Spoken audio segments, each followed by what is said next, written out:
tudo bem? Agora nós vamos tratar a respeito de mais um dos tipos de prova, que é a prova pericial, ok? Como sempre, vamos conferir o que está dizendo a doutrina a respeito da prova pericial. E as lições de hoje são dos professores Fred Didier Júnior, Paula Sarno Braga e Rafael Alexandria de Oliveira. Vamos conferir. Eles dizem assim: é aquela pela qual a elucidação do fato se dá com o auxílio de um perito, especialista em determinado campo do saber, que deve registrar sua opinião técnica e científica no chamado laudo pericial, o que poderá ser objeto de discussão pelas partes e por seus assistentes técnicos.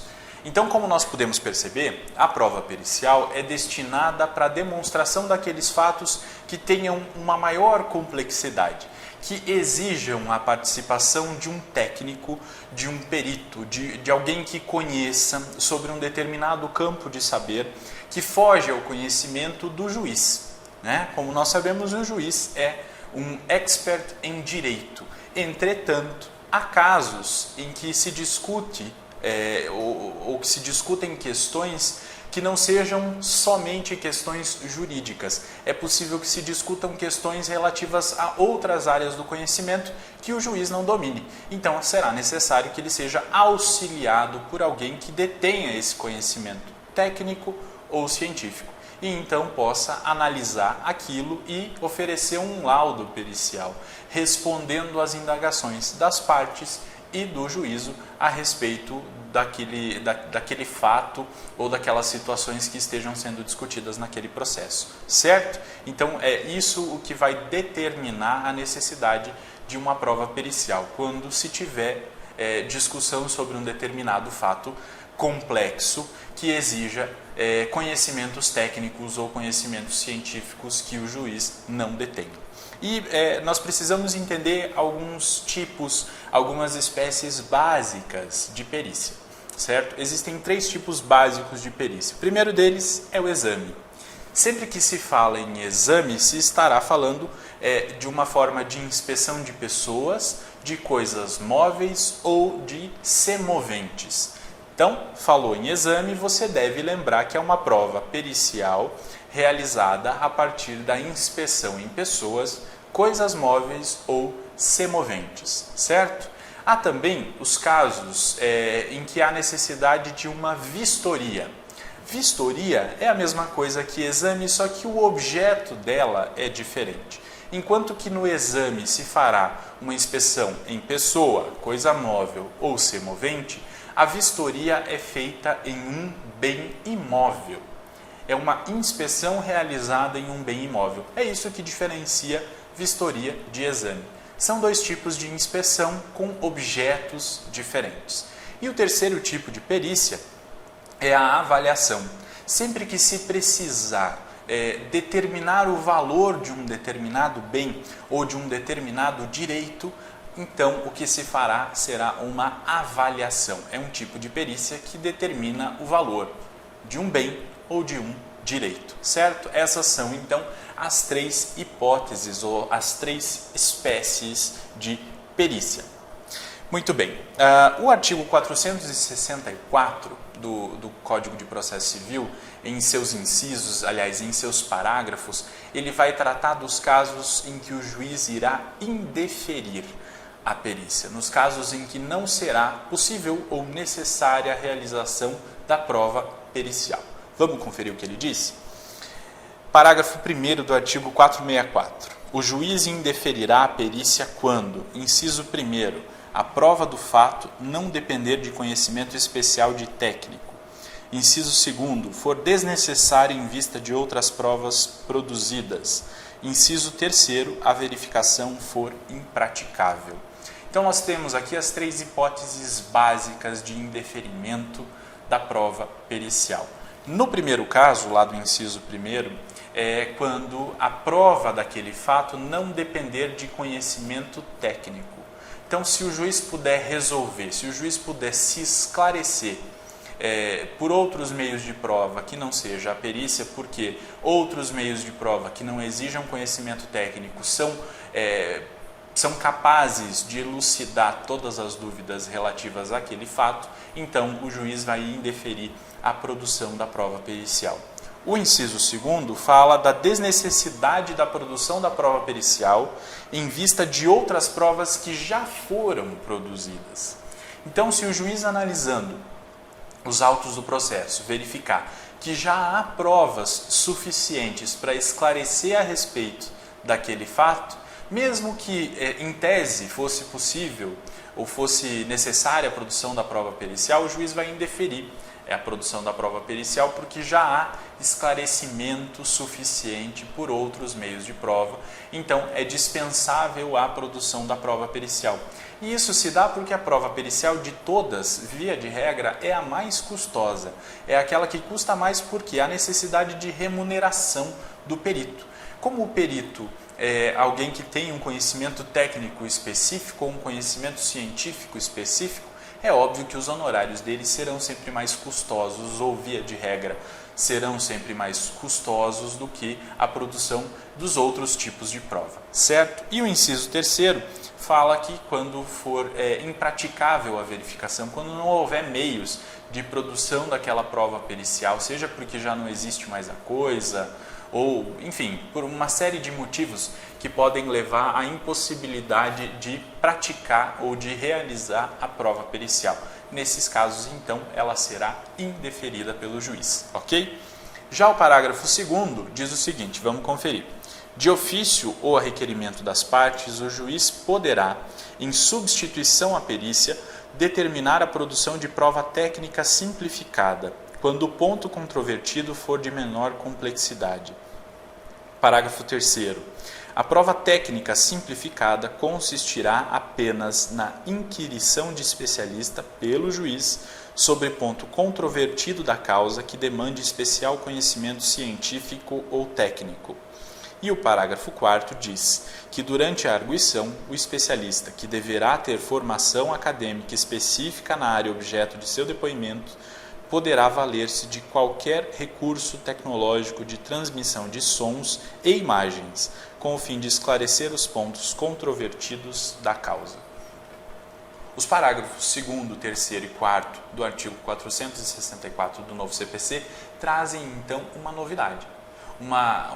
Eles tratam sobre uma possibilidade de produção de uma prova técnica simplificada. Não é a produção da prova pericial, que é uma prova mais complexa para demonstrar, para esclarecer fatos que exijam conhecimento e exijam a produção de uma prova mais complexa, porque são fatos mais complexos.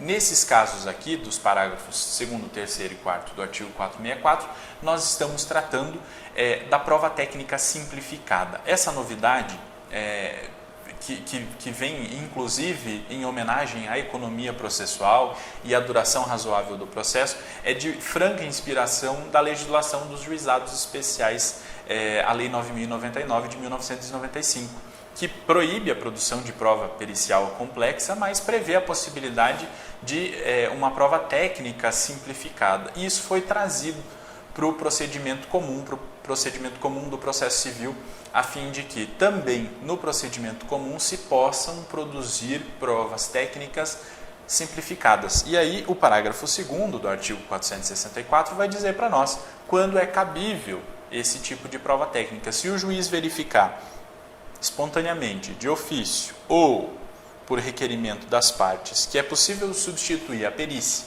uma prova mais complexa, por uma prova técnica simplificada, porque o ponto controvertido é de menor complexidade, ele fará isso. E todos vão ganhar com isso, né? Porque isso vai levar a uma economia de tempo e uma economia, inclusive, de dinheiro. E essa prova técnica simplificada não vai ser produzida a partir de um laudo realizado pelo perito, né? Nós teremos aqui, então, um especialista com formação específica naquela área, em que haja aquela discussão daquele ponto controvertido de menor complexidade, né?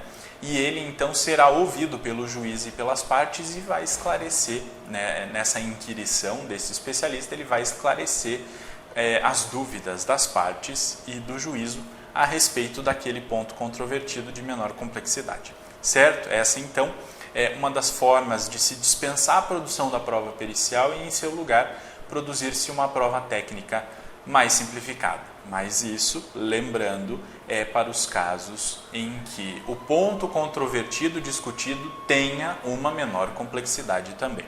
Ok? Superadas essas questões de quando a prova pericial pode ser indeferida ou de quando ela pode ser substituída por uma prova técnica simplificada, nós precisamos entender quem é o perito, quem é essa figura que vai ser escolhida pelo juiz para a realização da prova pericial. E ele possui algumas características que precisam ser compreendidas para que se possa entender o que é o perito e quais são as suas funções e qual é a sua importância para a produção da prova pericial. Primeira característica, ele deve ser especialista naquela área técnica ou naquela área científica onde haja aquela discussão naquele processo, certo? Então é fundamental que ele seja especialista nessa área. Ele tem que ter conhecimento técnico específico ou conhecimento científico, a depender de cada caso, para que ele possa então produzir a prova pericial, respondendo aos quesitos formulados pelas partes e esclarecendo, tirando todas as dúvidas possíveis. Então, esse perito que é especialista em uma determinada área do conhecimento, ele vai atuar no processo como auxiliar do juízo. Ele não atua no processo como um ponto parcial. Ele não deve pender nem para uma parte e nem para outra. Ele deve atuar com imparcialidade, né, como auxiliar do juízo. Além disso, o perito, no momento da elaboração do seu laudo pericial, que é o resultado da sua perícia, né, quando ele for elaborar esse laudo pericial, ele deve e pode, dependendo do caso, emitir juízo de valor sobre as questões técnicas ou científicas que estejam sendo discutidas. Então, ele pode emitir juízo de valor com base no seu conhecimento técnico sobre as questões técnicas. O que ele não pode, ao perito é vedado, ele não pode fazer emitir juízo de valor sobre questões jurídicas. Vamos imaginar um determinado caso em que a parte autora tenha adquirido um determinado imóvel e esse imóvel tenha desmoronado, parcela do imóvel tenha desmoronado. Então ela propôs uma ação contra a pessoa que lhe vendeu o imóvel, alegando que a estrutura daquele imóvel estava corrompida. Então o juiz determina a realização de uma prova pericial para verificar a estrutura do imóvel. E aí o perito deve analisar a estrutura do imóvel, esse perito obviamente deve ser alguém que tenha conhecimento específico na área de engenharia civil, que entenda sobre construção de imóveis, vai analisar aquilo e vai dizer se havia ou não havia algum problema na estrutura do imóvel que pudesse levar esse imóvel a desmoronar ou enfim, quais foram as situações que levaram ao desmoronamento daquele imóvel. Entretanto, o perito vai dizer sobre isso, vai emitir juízo de valor sobre isso, mas ele não pode, em hipótese alguma, emitir juízo de valor sobre a questão jurídica.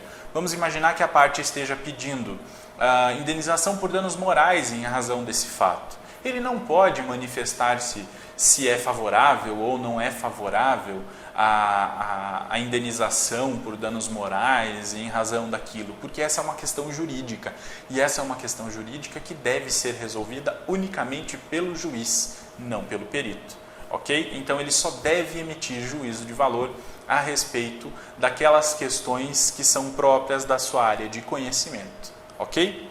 A terceira característica do perito é que se pode alegar com relação a ele suspeição ou impedimento. Nós já conhecemos as causas de suspeição e de impedimento para o juiz. São as mesmas causas que se aplicam ao perito. Então, se o perito tiver uma relação de proximidade com as partes ou com o advogado das partes, ele não pode funcionar como perito naquele processo. Por quê? Porque se exige do perito imparcialidade. Então, ao ser nomeado num determinado processo, em que ele verifique que uma das partes é alguém muito próximo seu, ou um amigo íntimo, ou um parente muito próximo, o próprio perito então pode declarar-se, aí dependendo de cada caso, suspeito ou impedido e declinar da nomeação, recusar a nomeação. Se o perito não fizer isso, as partes podem fazer, as partes podem arguir a suspeição de impedimento ou podem fazer a arguição de impedimento ou de suspeição do perito. E nós já conhecemos a arguição de impedimento e de suspeição porque nós já estudamos ela também, ok? Além disso, o perito pode ser substituído.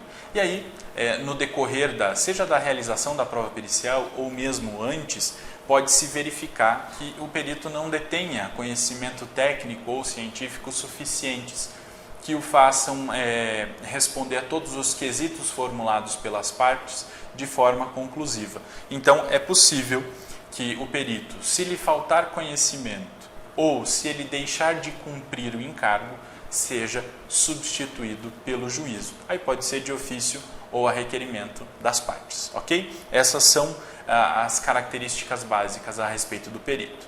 O perito, então, é um profissional que detém conhecimento técnico e que vai prestar um serviço naquele processo, produzindo, esclarecendo as dúvidas das partes e do juízo a respeito de um determinado ponto específico.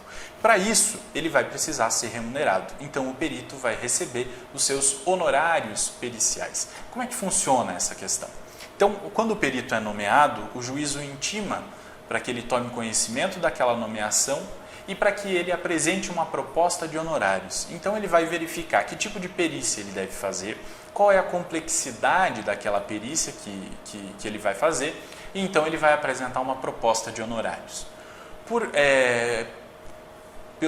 Por força do princípio do contraditório, uma vez que a proposta de honorários é apresentada, o juiz vai abrir prazo para que as partes se manifestem a respeito daquela proposta de honorários, certo? Porque quem vai arcar com o pagamento dos honorários do perito será uma das partes, ou as duas partes, aí vai depender de cada caso, né? Mas, via de regra, a parte que pediu a produção da prova pericial, se não houve a inversão do ônus da prova, é ela que vai arcar com o pagamento dos honorários periciais. Então, nada mais justo do que as partes possam se manifestar a respeito desses honorários, para que elas possam falar a respeito desses honorários no processo, certo? É fundamental que isso aconteça, a fim de que se evite que o perito exorbite no preço, para que se evite que o perito cobre um valor muito alto, um valor fora do mercado, ou mesmo para que se evite que o valor da perícia seja até mais custoso ou seja até maior do que o próprio valor da causa, ok? Uma vez que as partes se manifestaram, então o juiz, com base na proposta feita pelo perito e na manifestação feita pelas partes, o juiz então vai definir, vai arbitrar os honorários a serem pagos. É possível que os honorários sejam pagos de uma só vez, mas o Código prevê também a possibilidade de que se adiante 50% do valor dos honorários antes da perícia e, uma vez que o laudo pericial é entregue, sejam pagos os demais 50% do valor daqueles honorários periciais que foram arbitrados para aquela perícia.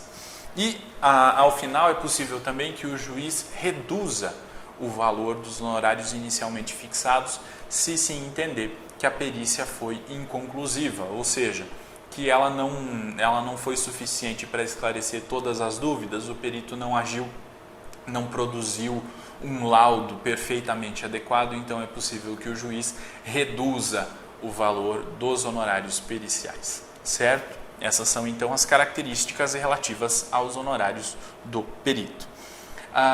Nessa configuração da prova pericial, além da figura do perito, é possível que haja também a participação de assistentes técnicos. Os assistentes técnicos, diferentemente do perito, não são escolhidos pelo juízo, eles são escolhidos pelas partes. Numa prova pericial não há obrigatoriedade de indicação de assistentes técnicos. É possível que as partes indiquem, mas isso é opcional. Cada parte que vai decidir se pretende ou não pretende contratar um assistente técnico para acompanhar a produção daquela prova pericial. Então, enquanto que o perito é imparcial, os assistentes técnicos são parciais, porque eles são contratados por cada uma das partes para que acompanhem aquela perícia que vai ser produzida e apresentem ao final um parecer técnico, seja concordando com o laudo pericial apresentado pelo perito ou discordando dele, certo? Mas eles serão auxiliares das partes na produção daquela prova, certo? Além disso, o assistente técnico, quando eles auxiliam as partes, quer dizer que eles fiscalizam a atuação do perito durante a realização da prova, certo? Porque quando se trata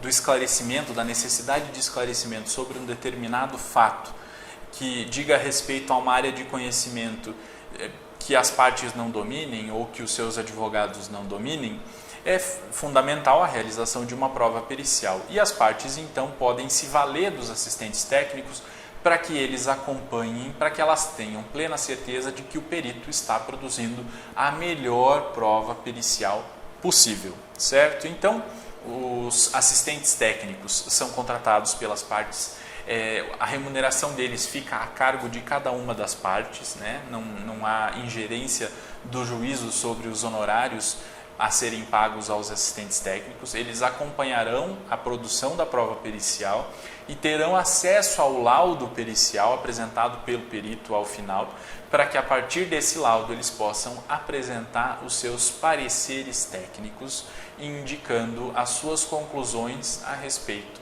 daquele fato. E isso vai ser apresentado, vai ser juntado nos autos, esses dois pareceres serão juntados aos autos e o juiz então irá analisar o laudo pericial acompanhado desses dois pareceres técnicos ou de outros pareceres técnicos, dependendo do número de assistentes técnicos que as partes tenham apresentado, dependendo também, obviamente, do número de partes daquele processo, ok?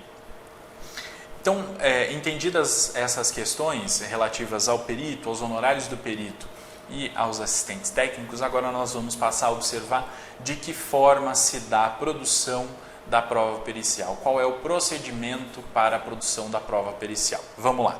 Primeira coisa, a prova pericial ela pode ser determinada de ofício pelo juízo ou a requerimento das partes. Nós já sabemos, o requerimento para a produção de prova pericial, o autor faz lá na sua petição inicial, o réu faz na sua contestação. E depois eles vão reafirmar esse pedido no momento da especificação das provas, né? Então, vai ser pedido pelo autor ou pelo réu durante a fase postulatória, ou o juiz pode determinar a realização de prova pericial de ofício, porque nós sabemos que o juiz possui poder instrutório e que ele pode, então, determinar de ofício a produção de provas caso ele entenda necessário. A prova vai ser definida na decisão que sanear o feito, né? Nós já sabemos isso também. No saneamento é o momento em que o juiz vai fixar os pontos controvertidos, vai distribuir o ônus da prova e vai dizer quais provas é que devem ser produzidas, né? Então, se houver necessidade de prova testemunhal, aliás, se houver necessidade de prova pericial, o juiz vai determinar que ela seja produzida a partir da decisão que sanear o feito. Saneou o feito, definiu que há necessidade de produção de prova pericial, ele vai nomear um perito. Nomeando o perito, ele intima as partes para que elas se manifestem a respeito desse perito e as partes então têm 15 dias. O que as partes podem fazer a partir da nomeação do perito?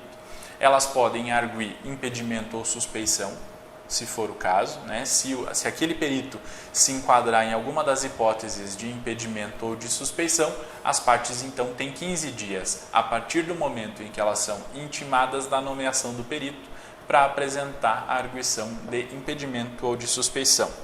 Caso não haja nenhuma das causas de impedimento ou de suspeição, as partes então vão aceitar o perito e podem indicar um assistente técnico, né? E vão formular os seus quesitos. O que são os quesitos? São as perguntas a respeito daquelas questões técnicas ou científicas que as partes querem ver respondidas pelo perito, certo? Então, nesse prazo de 15 dias, se as partes não alegarem impedimento ou suspeição do perito, ou elas poderão indicar um assistente técnico para acompanhar a produção daquela prova e irão formular os seus quesitos, ou seja, vão formular as suas perguntas, aquelas dúvidas que elas tenham, para que o perito possa responder a partir dos conhecimentos técnicos de que ele disponha. Depois disso, o perito vai ser intimado para que em 5 dias diga se aceita ou não aceita o encargo para ser perito naquele processo, vai propor os seus honorários, apresentar a sua proposta de honorários e, ao mesmo tempo, apresentar o seu currículo com os seus dados profissionais e também os seus contatos. Preferencialmente, diz a legislação, contatos via e-mail, porque a partir daquele momento o perito será intimado sempre por correio eletrônico a respeito dos atos processuais, o que torna o processo, obviamente, muito mais célere, certo? Então, essa intimação ao perito é para ele dizer se ele aceita ou não aceita o encargo de ser perito naquele caso, propor os seus honorários e indicar os seus dados profissionais e os seus contatos para que ele possa, então, ser intimado dos atos subsequentes no processo. Uma vez que a proposta de honorários é apresentada, as partes são novamente intimadas para que elas se manifestem a respeito dessa proposta de honorários para dizer se concordam ou não. Se elas não concordam, elas vão ter que dizer o porquê e apresentar elementos para o juiz para tentar convencê-lo de que a proposta de honorários apresentada pelo perito é uma proposta que está fora do padrão do mercado daquela determinada área. E, além disso, depois disso, superadas todas essas questões, uma vez que foram arbitrados os honorários, vai ser realizada a perícia. E aí, o Código de Processo Civil, nos seus artigos, ele estabelece como que vai ser produzida essa prova. É possível que no decorrer da produção da prova pericial as partes apresentem quesitos suplementares, ou seja, quesitos decorrentes de dúvidas que tenham surgido a partir do que esteja sendo produzido, certo? E depois disso, uma vez que o perito realizou exame, a vistoria, a avaliação, fez tudo o que necessitava fazer para se esclarecer, ele vai produzir o seu laudo no prazo fixado pelo juízo. Ele produz o seu laudo pericial e entrega o seu laudo pericial para que ele seja juntado aos autos do processo. E é importante entender o que diz o artigo 473, porque ele vai tratar sobre os requisitos do laudo pericial, ok? Vamos conferir o que ele diz? Diz assim: o laudo pericial deverá conter, inciso 1º, a exposição do objeto da perícia, inciso 2º, a análise técnica ou científica realizada pelo perito, inciso 3º, a indicação do método utilizado, esclarecendo-o e demonstrando ser predominantemente aceito pelos especialistas da área do conhecimento da qual se originou. Inciso 4º, resposta conclusiva a todos os quesitos apresentados pelo juiz, pelas partes e pelo órgão do Ministério Público. Então, é de suma importância que o laudo pericial contenha todos esses elementos indicados nos incisos do artigo 473. Inciso 1º, exposição do objeto da perícia. O que foi que o perito analisou? Certo? Inciso 2º, a análise técnica ou científica realizada pelo perito. Ele vai ter que descrever a análise que ele realizou. Inciso 3º, a indicação do método utilizado. E esse método, como diz o restante do dispositivo, deve ser um método aceito predominantemente pelos especialistas naquela área.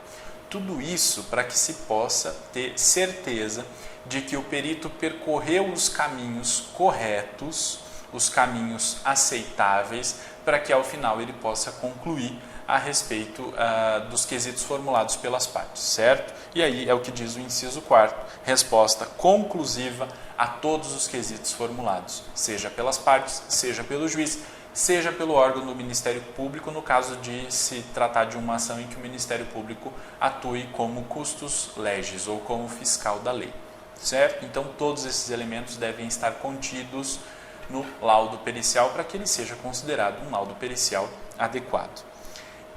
Mas tem mais, lá no artigo 473, os seus parágrafos têm mais algumas disposições que são muito importantes. Vamos conferir? Diz assim o parágrafo 1º. No laudo, o perito deve apresentar sua fundamentação em linguagem simples e com coerência lógica, indicando como alcançou suas conclusões. Parágrafo 2º. É vedado ao perito ultrapassar os limites de sua designação, bem como emitir opiniões pessoais que excedam o exame técnico ou científico do objeto da perícia. Parágrafo 3º. Para o desempenho da sua função, o perito e os assistentes técnicos podem valer-se de todos os meios necessários, ouvindo testemunhas, obtendo informações, solicitando documentos que estejam em poder da parte, de terceiros ou em repartições públicas, bem como instruir o laudo com planilhas, mapas, plantas, desenhos, fotografias ou outros elementos necessários ao esclarecimento do objeto da perícia. Então, essas todas são exigências e possibilidades que podem que o perito tem, né? Então, o que é bastante importante, que é necessário frisar, está lá no parágrafo 1º. O perito deve apresentar sua fundamentação em linguagem simples e com coerência lógica, indicando como alcançou as suas conclusões.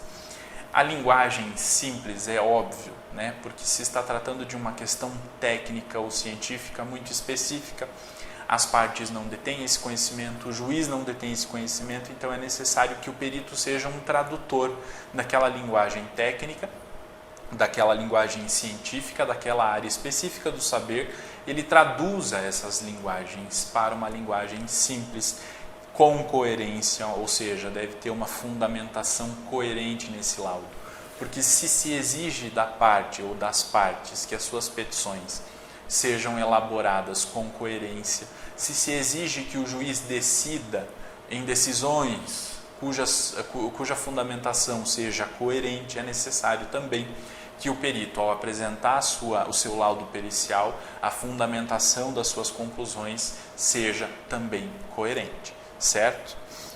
O artigo 477 prossegue falando do laudo pericial e diz assim: o perito protocolará o laudo em juízo no prazo fixado pelo juiz, pelo menos 20 dias antes da audiência de instrução e julgamento.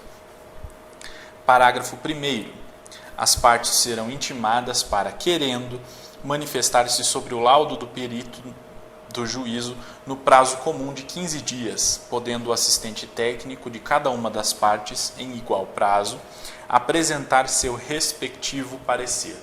Então, o perito vai apresentar o seu laudo pericial no prazo fixado pelo juízo, e esse laudo deve ser apresentado com pelo menos 20 dias antes, ou 20 dias de antecedência da audiência de instrução, tudo para possibilitar que caso seja necessário, o perito possa comparecer na audiência de instrução para prestar maiores esclarecimentos a respeito daquele laudo pericial.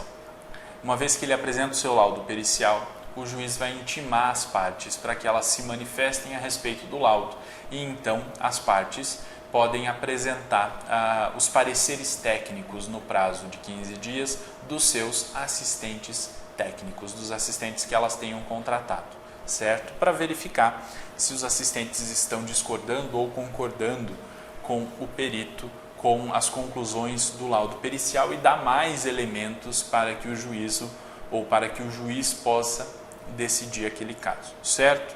Prosseguindo, o parágrafo 2º do artigo 477 diz assim: o perito do juízo tem o dever de, no prazo de 15 dias, esclarecer ponto, inciso 1º, sobre o qual exista divergência ou dúvida de qualquer das partes, do juiz ou do órgão do Ministério Público.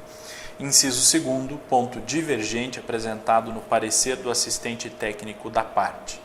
Isso quer dizer que, a partir das manifestações que as partes fizerem, apresentando os pareceres dos seus respectivos assistentes técnicos, é necessário que o perito então responda, no caso do inciso 2º, a determinado ponto divergente que tenha sido levantado no parecer técnico, então o perito precisa esclarecer, ou dúvida, qualquer outra dúvida de qualquer das partes, do juiz ou do órgão do Ministério Público que participe daquele processo na qualidade de fiscal da lei, certo? O parágrafo 3º e o parágrafo 4º dizem assim: Se ainda houver necessidade de esclarecimentos, a parte requererá ao juiz que mande intimar o perito ou o assistente técnico a comparecer à audiência de instrução e julgamento, formulando desde logo as perguntas sob forma de quesitos. E o parágrafo 4º diz assim: o perito ou o assistente técnico será intimado por meio eletrônico com pelo menos 10 dias de antecedência da audiência. Então, aqui ainda continua tratando da obrigação do perito de responder a todas as dúvidas que existam. Em último caso, se as respostas não forem satisfatórias por escrito, é possível então que o perito seja intimado para que compareça na audiência de instrução e então possa ser diretamente arguido pelo juiz ou pelas partes, a fim de que não haja mais nenhuma dúvida a respeito daquele ponto controverso ainda na perícia, certo? O artigo 471 traz também uma outra novidade a respeito da prova pericial. Ele diz assim: as partes podem, de comum acordo, escolher o perito, indicando-o mediante requerimento, desde que, inciso 1º, sejam plenamente capazes, inciso 2º, a causa possa ser resolvida por autocomposição. Essa disposição é novidade, ela trata de um negócio processual, de um negócio jurídico processual que pode ser entabulado entre as partes para que elas escolham, o perito. Então ele não será escolhido pelo juiz, será escolhido de comum acordo pelas partes. Se houver a possibilidade de as partes escolherem, então elas o farão com base no artigo 471, certo? O artigo 479 vai tratar a respeito da valoração da prova pericial. Qual é o valor que o juiz vai atribuir à prova pericial? E ele diz assim: o juiz apreciará a prova pericial de acordo com o disposto no artigo 371, indicando na sentença os motivos que o levaram a considerar ou a deixar de considerar as conclusões do laudo, levando em conta o método utilizado pelo perito. Então, quando o artigo 479 faz referência ao artigo 371, ele está tratando daquela possibilidade que o juiz tem de valorar a prova. Ele vai avaliar todas as provas produzidas e vai atribuir a elas o valor que elas mereçam. Só que ao fazer isso, obviamente, por força do princípio democrático, o juiz deve justificar a sua decisão. Por que caso ele não acate as conclusões do perito, quais foram as razões que o levaram a discordar do perito? O que há nas outras provas que o convenceram mais do que a perícia? Assim também com relação às demais provas, certo? Então é fundamental que se entenda isso. O juiz vai valorar essas provas de acordo com o valor que elas possam merecer. Ele vai dar a elas o valor que elas possam merecer. E diz assim, indicando na sentença os motivos que o levaram a considerar ou deixar de considerar as conclusões do laudo. Além disso, ele deve levar em conta o método utilizado pelo perito. Tudo isso o juiz deve levar em consideração no momento da valoração da prova pericial, certo? Mais ainda, no artigo 480, o novo Código de Processo Civil vai tratar a respeito da possibilidade de produção de uma nova perícia. Vamos conferir o que ele diz? Ele diz assim: o juiz determinará, de ofício ou a requerimento da parte, a realização de nova perícia quando a matéria não estiver suficientemente esclarecida. Parágrafo 1º. A segunda perícia tem por objeto os mesmos fatos sobre os quais recaiu a primeira e destina-se a corrigir eventual omissão ou inexatidão dos resultados a que esta conduziu. Parágrafo 2º. A segunda perícia rege-se pelas disposições estabelecidas para a primeira. Parágrafo 3º. A segunda perícia não substitui a primeira, cabendo ao juiz apreciar o valor de uma e de outra. Então, ele trata da possibilidade de o juiz, se perceber que ainda há dúvidas a respeito do que esteja sendo discutido naquele processo, pode então determinar a produção de uma nova prova pericial, de uma segunda prova pericial. Mas é importante também frisar, essa segunda prova pericial vai ter que ter o mesmo objeto da primeira prova pericial. E mais do que isso, as duas provas, os dois laudos permanecerão nos autos do processo. E aí, no momento de decidir, na sentença, o juiz vai valorar esses dois laudos periciais, vai dar a eles o valor que eles possam merecer, dizendo qual a razão de ter valorado um deste modo ou daquele modo.